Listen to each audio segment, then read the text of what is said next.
Friends, as we come to the close of this January 2026 sermon focus on Christians and material wealth, I just want to take a moment to reflect with you on the journey that we've taken together. And I want to thank you for sharing in these messages, whether you were with us in person at Park Christian Church here in New Albany, Indiana, or you joined us online watching these videos. Thank you for being a part of this.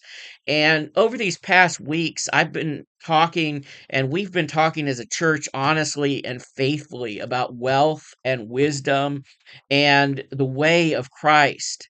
And more importantly, we've asked some deep, important questions about our hearts. And we've heard Jesus remind us where our real treasure is and remind us that where we put the importance of our treasure, that's where our hearts are as well. And we've listened as scripture warned us about coveting. We've invited instead to join in a life of covenant and trust with God.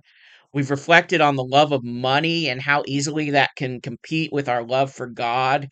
And finally, we were reminded that a good name, a life shared by wisdom, humility, and generosity is worth so much more than silver or gold or jewels or those kinds of things.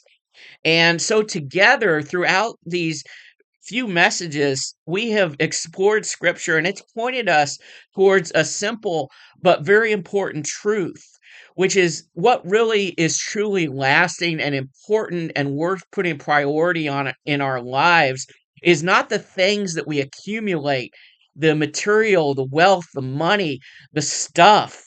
But who we become as people, as believers, as disciples. And so, if this series has stirred something in you, if it has given you a sense of conviction, a new sense of hope, and I hope that it has, or a desire to change things, or maybe even a little discomfort about the way things are going, that's okay. Growth starts in those places. And God is patient, God is faithful, and God is so much more interested in forming our hearts than in weighing and measuring our success by the standards of the world. And so as we move forward into the rest of the year, I hope and pray that we will continue to carry these lessons with us, that we choose wisdom over wealth, trust over fear, generosity over greed, and faith over anxiety. So may we learn to hold what we have more lightly and to hold on to God's promises more strongly. May God bless and grant you contentment and clarity and peace and abundance spiritually in your life.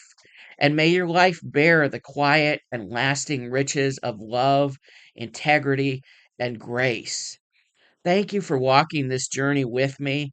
Grace and peace to you. And I hope you'll continue to join us for our messages in February, where we'll be talking more about spiritual wealth and what the true things that we are called to treasure really are, and how we can find and cultivate those things in our life. So I look forward to seeing you again soon. Thank you, friends.